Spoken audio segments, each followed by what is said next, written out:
Call Haloim Yahweh, Bahasham, Mashiach Yahushai, Bahasham Rakakudash, Barakathum.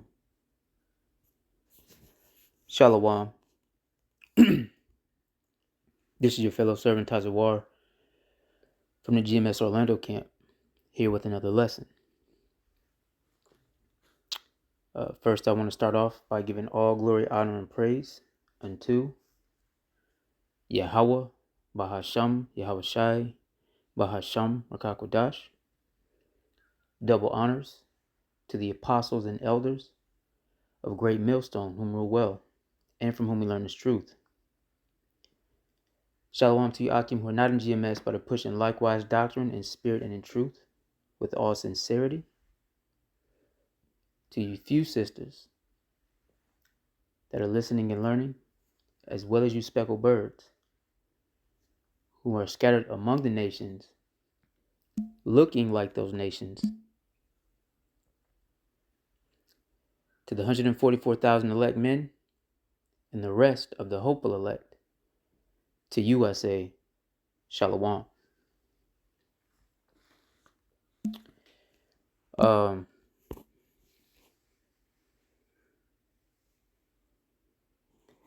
This lesson is inspired by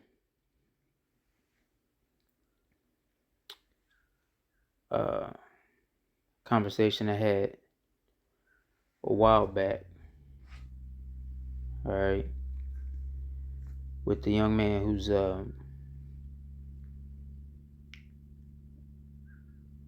he's like a brother to me. I've been knowing him for half my life now, all right, so the better part of 18 years, pushing close to the 2-decade mark, right? So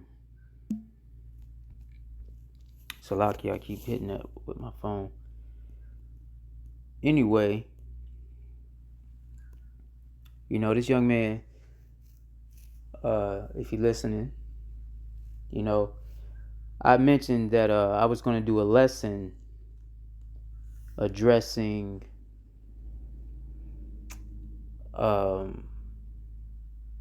people that have taken on like a Moorish kind of ideology or worldview, all right? And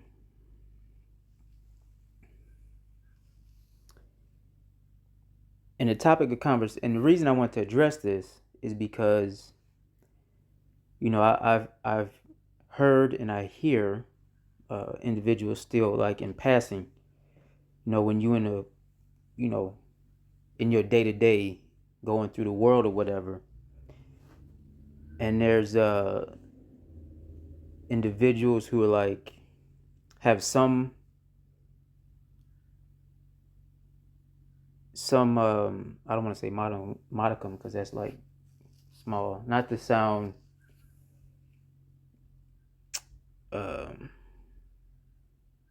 denigrating or talk down about anybody, but they have done some research and they found that so-called blacks, all right, you so-called Negroes, were over here in the Americas prior to Columbus, right?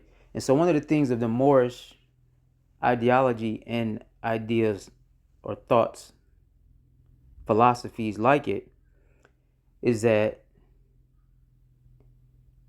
the original, like, so-called African Americans, so-called Negroes are indigenous to this land and are indeed the Native Americans. Okay, had a hard time trying to explain that philosophy, so Salakia. And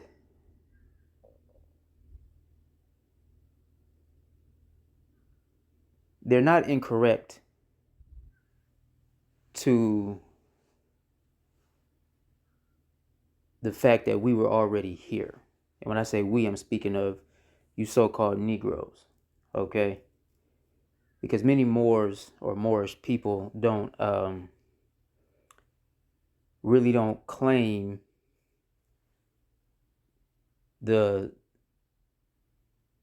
tribes that everyone else identifies as Native Americans as their own people.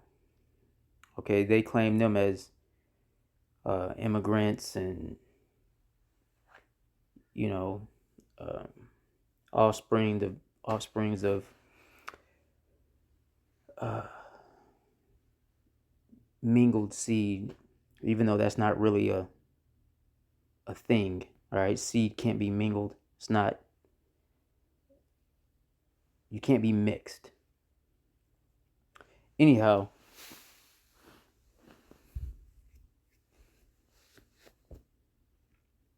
the reason I want to address it is because, again, like I said, the scriptures, right? The scriptures speak on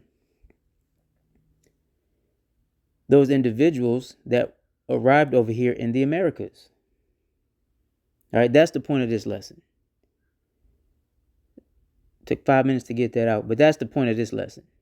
All right, to address the scriptures that speak on the individuals that were over here prior to Columbus. Okay. And so understand that when you go by the term Moorish, all right, or indigenous, those are still not who you truly are. That's not a nationality. Okay. The term Moor, first off, the suffix ish, as we know, means to pertain to, right? Or to be like something. Right? So you're saying, and the word Moor goes back to being dark skinned, right? So that really doesn't give you any national heritage. And therein lies some of the issue with that ideology. Because Negroes do not have a monopoly on melanin. All right? In fact, every race under the sun, save for one, the Edomites, have some level of melanin in them. Okay? Second, when you say Moors, you are not identifying, not only are you not identifying an actual lineage, all right, it's just like calling yourself black or blackish, right, like the TV show. But the second thing is the culture that these individuals immerse themselves into or try to immerse themselves into is really one fabricated from bits and pieces of different cultures that they've woven together. All right, existing cultures that they've woven together. Some of that being Islam, some of that being so-called Native American culture, some of that being 5%, 5%er or whatever it is, philosophy. Okay? And at the end of the day, regardless on what principle and all of that amalgamation of different shit you stand on,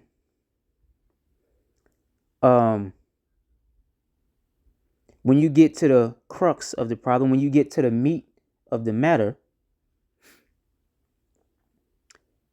if you dig deep enough, all of those things go back to serving some other deity or God, right, or power, or belief system other than Yahweh Bahashem Yahweh Shai, whom is the creator of the universes, man, the creator of the worlds. Okay? Yahweh is the name of the Father, the source of all energy, all life, all everything, the source. And Yahweh Shai is the Son, okay, whom people ignorantly call Jesus the Christ. Right? His name is Yahushai. Hamashiach is the title. All right, anointed. So anything outside of those two, you going off. All right, which when I pull some of these scriptures, you'll see that's what landed our asses in the bind that we in now as a nation. Okay, even if you acknowledge,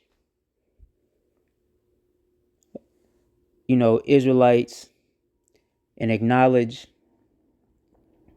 Yahweh Ba'ashem Yahweh Shai, you are not to mingle or serve. You're not to mingle cultures or serve any other deities. All right. And when I say mingling cultures, the reason that's important is because other cultures come with practices. All cultures come with practices, language, okay, and belief systems, or what we call religions in the modern day. Okay, we can go into the meaning of the word religion, which means to bind down, but that's not what this lesson is about. All right, so that's the overarching point that I wanted to make. Okay, you have to have a singular eye towards the source of all things. Again, whom is Yahweh Shai, Salaki, whom is Yahweh, and his son, whom is Yahweh Shai. All right. So Yahweh gave authority to Yahweh Shai to create all things. And that too is in the scriptures. If time permits, Lord willing, we'll pull that. And so again, with the Moorish culture and ideology, I'm not sure how vast it is, but I've heard some of the talking points, and those are the things that I was addressing in the opening. Now, again, you're not wrong when you say that so-called Negroes were over here before the colonizers came. That is a true statement. Okay? But those individuals, those so-called Negroes, all right, who were in later times under the census, the United States Census, yes, their identifier, their on paper, was changed from Native American to Negro. Okay? But that's getting into the work of Esau Edom. So, first, let me just go ahead and grab some scripture before I get on another tangent. Let's start with Matthew chapter 10 and verse 5. All right, and I'll tell you why I'm pulling this verse after I read it. This is Matthew chapter 10 and 5, and it reads, "These 12 Yahushai sent forth and commanded them, saying, Go not into the way of the Gentiles, and into any city of the Samaritans, right? Enter ye not, but go rather to the lost sheep of the house of Israel. And as ye go, preach, saying, the kingdom of heaven is at hand." Okay? And that's what we're doing. That's what the Israelites, that many people have garnered some level of disdain for, that's what we're doing. Okay? We're going to the lost sheep, and we're telling you so-called Negroes, Latinos, and Native Americans, okay, whom all are under one nation, one family line, okay? You're a conglomerate of nations, a nation within a nation. Okay. The scriptures say that we are a company of nations. So each tribe is a nation within itself because it's so vast. Okay. But that's what we're doing. We're preaching the kingdom of heaven is at hand. Therefore shall ye repent. Meaning turn away from these false idols, man. These false doctrines. Okay. And no, it's not enough. Let me answer this off the rip. No, it's not enough to agree on the point that, okay, so-called Negroes was over here. All right, we might be, I could see the fact that we might be Israelites and keep it pushing, doing the same old thing, calling yourself a Moor or indigenous, or all of that. And the reason it's not enough is, as I stated earlier, these things are intertwined into practices, customs, and beliefs. All right. When the practice and the customs and beliefs that you should be turning back to is your actual lineage, your actual heritage, which is an Israelite, man. And when you do some digging and do more research, you may be able to pinpoint a tribe. Okay. See, the Moors, right? If you go back to when Moors ruled in Europe, in Spain, right, during the well, I believe it was like from like 700 or 800 AD to like the 11th or 12th century, right, pre-Crusade. So you have to understand, when you say that, that's the attachment. Okay, that's the attachment as far as the religion goes. And those individuals were under the banner of Islam. Okay, and Allah means God in Hebrew, but that's not those individuals. They go and bow to a rock, man, which is an idol. Okay, they read out of the Quran, which tells you that the scriptures are true and that the Israelites are the chosen people of the one true God, of the one true power. So why would you take a secondary position, right, to a book that tells you who the actual people are? Okay, you can't eat camel. All right, there are things that you listen.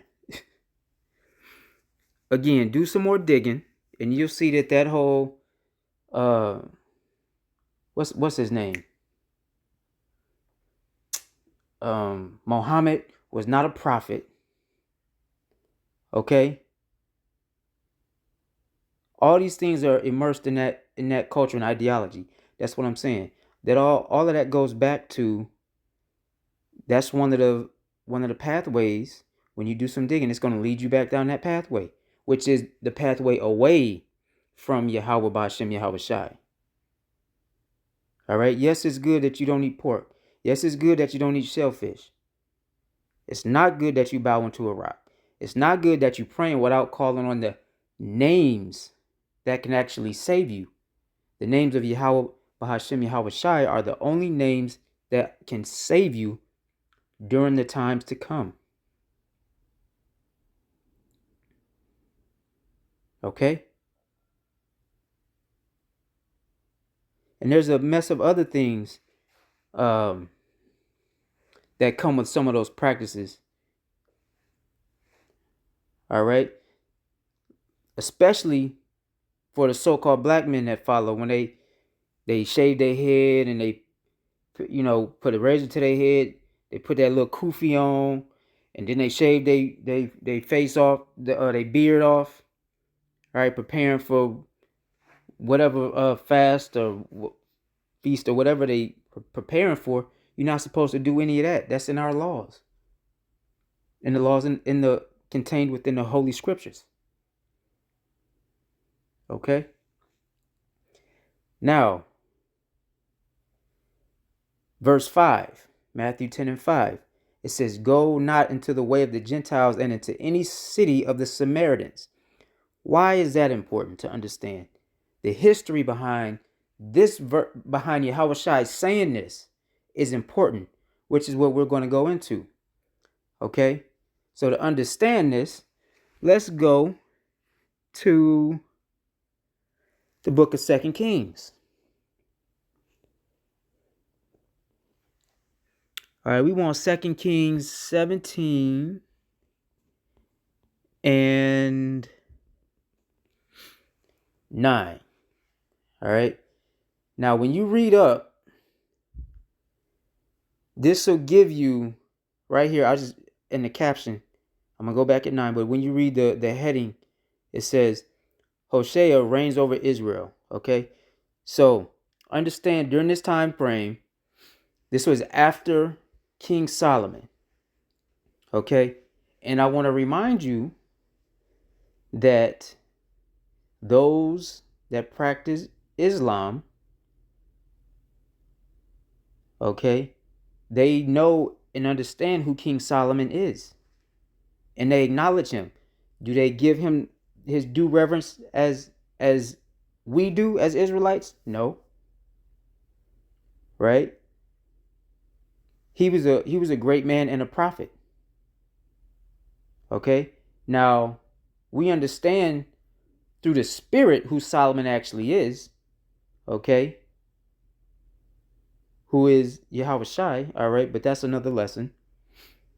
But again, the fact that Solomon walked the earth, all right, is confirmed by various other compilations of data, other compilations of works, books, all right, from various cultures. All right. Not that we need any, because the scriptures are enough for us. All right. But for some of you people that are into all of those different books and shit, you cannot deny the fact that Solomon was in the earth, man. Now, this happened after Solomon. So this goes into the split of the land of Israel. All right. The northern half, the northern part of Israel became known as Samaria. The southern part of Israel became known as the land of Judea. Okay? So the 10 tribes that were in the north, the 9 or 10 tribes that were in the land of Israel or Samaria under Hosea were known as Israelites. Okay? Or the 10 tribes. The 3 tribes that were in the land of Judea, okay, or the southern kingdom, okay, Israel was called the northern kingdom, Samaria the northern kingdom. The southern kingdom was the land of Judea, all right, which is where the term Jew comes from. Either you were a citizen or an inhabitant of the land of Judea, or you came from the tribe of Judah. That's what it means to be a Jew, just for edification's sake. Now, reading on, back to verse 9. And it reads, this is 2 Kings 17 and 9. "And the children of Israel did secretly those things that were not right against the Lord Yahweh, their God, their power. And they built them high places in all their cities, from the tower of the watchman to the fenced city. And they set them up images and groves in every high hill and under every green tree." What did I just say? You can't acknowledge the Heavenly Father and then turn and go worship these other deities and these other gods behind his back. All right. You can't do anything behind the Most High's back. First and foremost, everything is done to his face. But they did, it says here, they did secretly. Okay. Let's keep reading. And there they burnt incense in all the high places. These are places of worship. All right. As did the heathen, whom the Lord carried away before them. All right.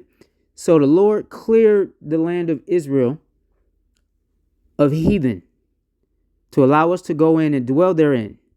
All right. And take part of the land of milk and honey. Okay. And then what? David subdued all the nations round about the land of Israel and put them in subjection. And when he got old and it came time for him to pass on to the spiritual world, the spiritual realm, he left the kingdom under Solomon. So Solomon had everything that David labored for and worked for, all right, through the power of Yahweh Ba'ashem Yahweh Shai, all right. And Solomon inherited that kingdom. Okay? Meaning, during the time of David, all of those nations were put under subjection. Okay? So one of the things that Solomon sinned by is making marriages with the heathen, not popping their women and having babies from concubines. The marriages means what? It means he took on their customs. That's what marriage means, the joining of families, right? The joining of ways and customs. Okay? Which we're not supposed to do. We're supposed to take the women and put them under our vibration, not bow to their gods as Solomon did. And the scriptures tell you that's where Solomon sinned, not by having many wives. Okay?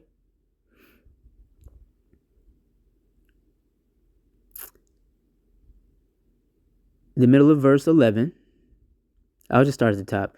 And there they burnt incense in all the high places, as did the heathen, whom the Lord carried away before them, and wrought wicked things to provoke the Lord to anger. All right. So when you burn incense in holy places, think about the Buddhist temples. All right. Think about the Ammonite and the Moabites that set up pictures of their ancestors. That would be the Japanese and the Chinese that set up pictures of their ancestors, and they light incense to pray to their ancestors, their forefathers, right?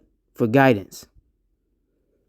Okay, so burning incense in high places is a wicked thing, especially when you're doing it to an entity that's not the Lord, Yahweh. Okay?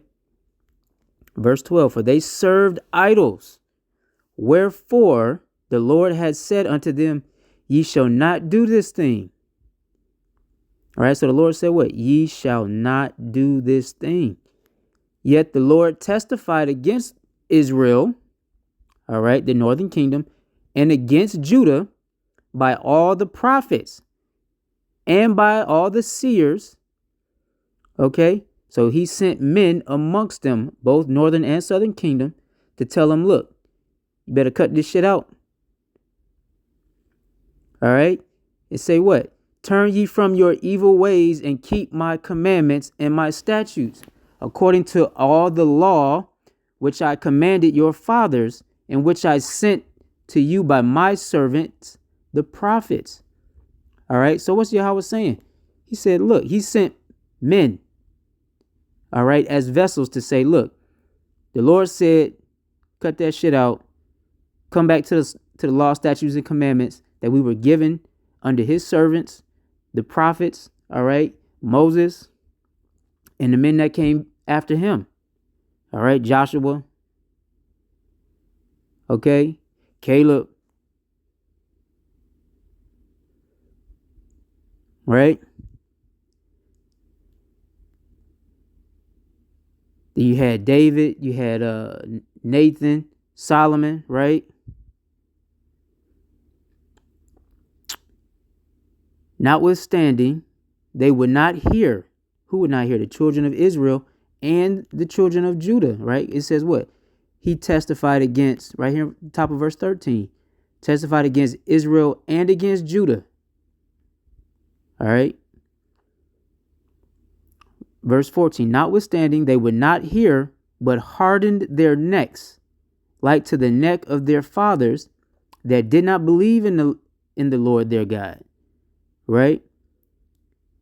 Who's their fathers they talked about? He's talking about them wicked niggas that he saved out of the land of Egypt, who witnessed all the miracles.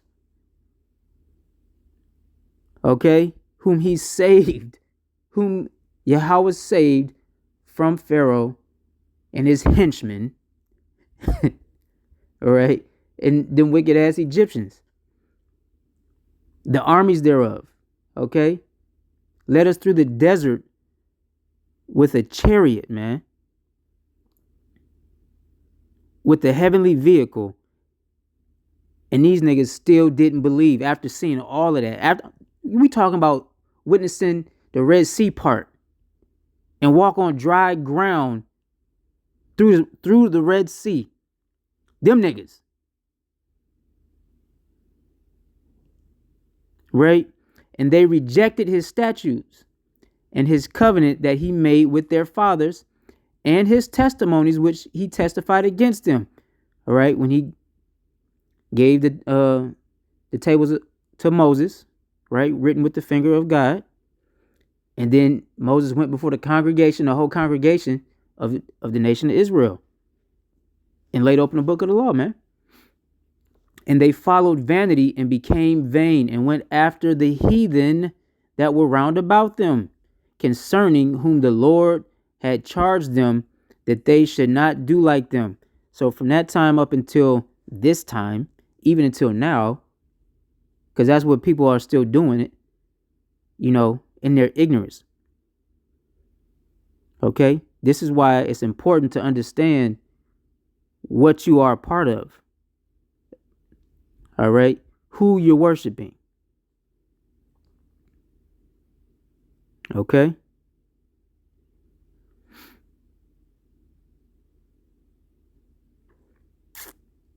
I lost my spot, so I'm going to start it in the middle. And went after the heathen that were round about them, concerning whom the Lord had charged them that they should not do like them.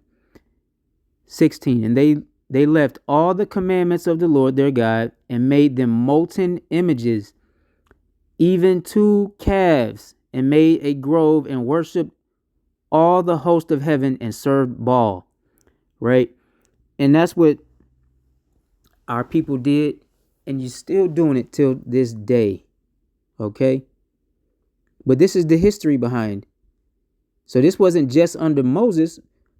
That's what it's talking about, but it says they did after their fathers. So all of this description right here is telling you what the forefathers of the northern kingdom and the southern kingdom were doing. All right, during the time of Moses, and also during this time. All right, during this time of King Hoshea. They were doing the same exact thing, man. All right, Salakia, I got a few more verses. I'm going to try to speed it up. Verse 17. And they caused their sons and their daughters to pass through the fire and use divination and enchantments and sold themselves to do evil in the sight of the Lord to provoke him to anger. Therefore, the Lord was very angry with Israel and removed them out of his sight. There was none left but the tribe of Judah only. All right? Because even in the northern kingdom, right? Now every tribe had an allotment of land based on their tribe. Okay? But it's like any city, you had people moving around, all right, doing daily life and stuff like that. That's why when we speak on the historical details, we say that the southern kingdom comprised mainly of the 3 tribes, Judah, Benjamin, and Levi, and the northern kingdom comprised mainly of the 9 or 10 tribes. Right? It's only 12. So when you say 9, it's really called the 10 tribes. But when you say 9, it's because there was a small portion of Benjamites in in the southern kingdom. All right. But what it says, out of Israel, removed them out of his sight, but there was none left but the tribe of Judah only. Right. Verse 19. Also Judah kept not the commandments of the Lord their God, but walked in the statutes of Israel which they made. So even the Judites that were in that land walked after the statutes of the northern kingdom, who decided to do what? Build all these groves, set up high places, put up obelisks. All right, that's them trees and shit. Okay, representing the phallic symbols. All right, temple harlotry, orgies, incense burning, sacrificing the children. So it up top, it just gave us everything that was going on.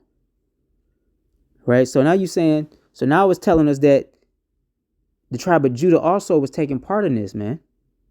All right. Verse 20. And the Lord rejected all the seed of Israel and afflicted them and delivered them into the hand of spoilers until he had cast them out of his sight. For he rent Israel from the house of David. All right. That means he tore Israel from the house of David, and they made Jeroboam the son of Nebat king. And Jeroboam drave Israel from following the Lord and made them sin a great sin. All right. So this telling you that there was a wicked ass ruler over the people. 22. For the children of Israel walked in all the sins of Jeroboam, which he did. Salakia. They departed not from them. All right. Until the Lord removed Israel out of his sight, as he had said by all his servants the prophets. So was Israel carried away out of their own land to Assyria unto this day. All right. Until this day. And so that's when we went into the Assyrian captivity as a nation. All right. As a complete nation. Okay. The whole of Israel went into the Assyrian captivity. Then we read what? 24. And the king of Assyria brought men from Babylon and from Cutha and from Avah and from Hamath and from Seraphim and placed them in the cities of Samaria instead of the children of Israel. Again, remember what Samaria is. Samaria is what? The land of the northern kingdom. All right, let's get that in the interlinear and see if it tells us that Samaria.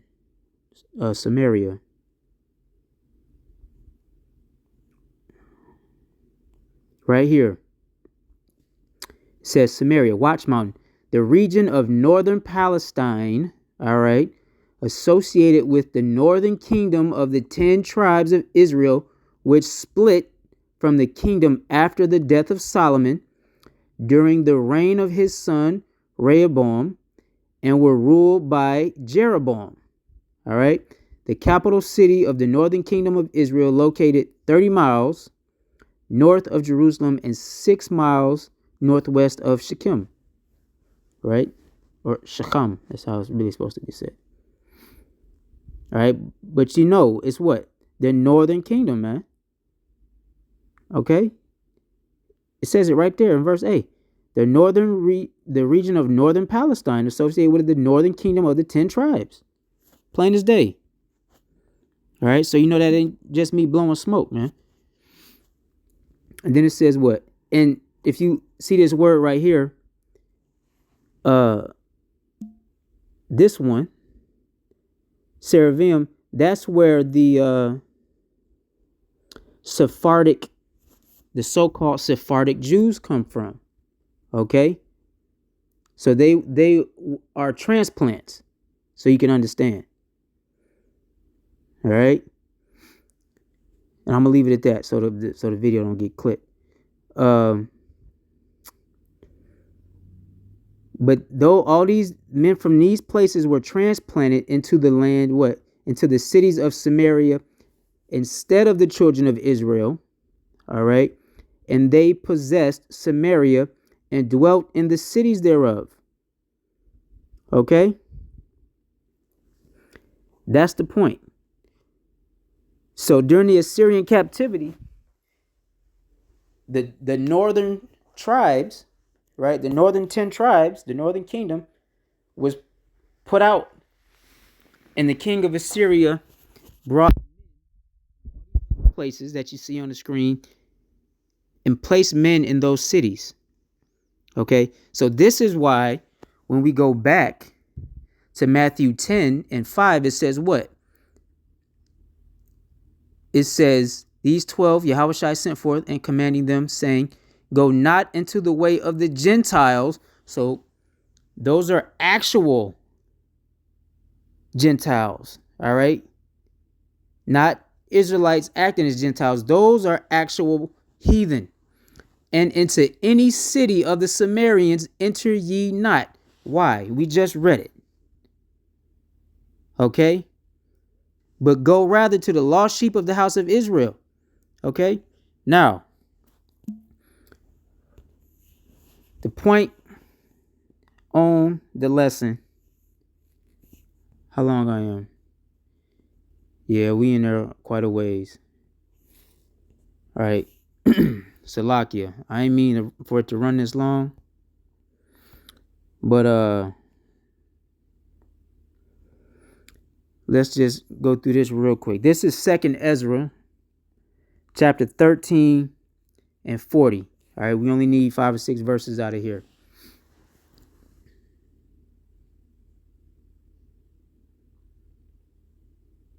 All right. We'll start at 40. Now, this is a vision being given, all right? So the section that we're reading is a snippet out of this vision that Ezra is given, but it explains what we just read and how the 10 tribes, all right, ended up over here in the Americas. Okay? 2nd Ezra 13 and 40. Those are the 10 tribes. Those are the 10 tribes which were carried away prisoners out of their own land in the time of Hosea. It says Hosea, all right? We know it's Hoshea the king, whom Shalmaneser, the king of Assyria, we just read that, led away captive. And he carried them over the waters. And so they came into another land. Okay? Verse 41. But so look, this is saying the king of Assyria took us away over into another land. Okay? But what? When we got free of the king of Assyria, what did we do? Right here in verse 41. But they took this counsel among themselves that they would leave the multitude of the heathen and go forth into a further country where never mankind dwelt, that they might there keep their statutes, which they never kept in their own land. And they entered into the Euphrates by the narrow place of the river. Okay, for the Most High then showed signs for them and held still the flood till they were passed over. For through that country there was a great way to go, namely of a year and a half. And the same region is called Asareth, right? And so Asareth was known as the Americas. When you go into that and you look into that word right there, it's going to tell you the western region of the world. Okay? It says what? A land that never mankind dwelt. All right? The same region is called Asareth. Y'all go look up that word, man.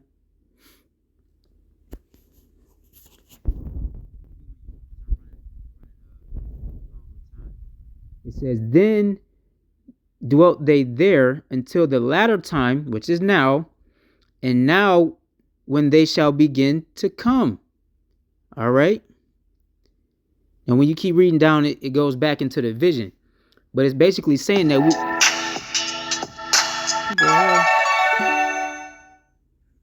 it says that we would dwell over here until Salakia, by the way, until the latter time, right? And we know that the latter time is speaking of the end days, right? And we're over here now, still in this region of the earth, waiting on Yahweh Shai to come pick our asses up. Yahweh Ratazah, we be a part of that number, all right? But it tells you a 1.5 year journey entered into the river Euphrates. Let me see if I can, hold on. All right, Salaki, I didn't have a map pulled up. I was trying to see if I had a map pull up real quick, but I didn't. Anyway, I might go into this topic again at a later date with some maps. But anyway, that should point you in the right direction. All right. So, look, we not Moorish. All right, we Israelites. All right, and that's the point of the lesson. I just wanted to bring that home. I'm gonna go ahead and close out, and with that, I want to give all glory, honor, and praise unto Yahweh, Bahasham, Yahweh Shai, Bahasham HaKakodash. Again, double honors to the apostles, and those a great millstone who room well. Shalom to the elect, peace, love, and blessings. And I pray this lesson was edifying, and I pray that it finds you well. Until next time, Shalom. Wa Barakathan.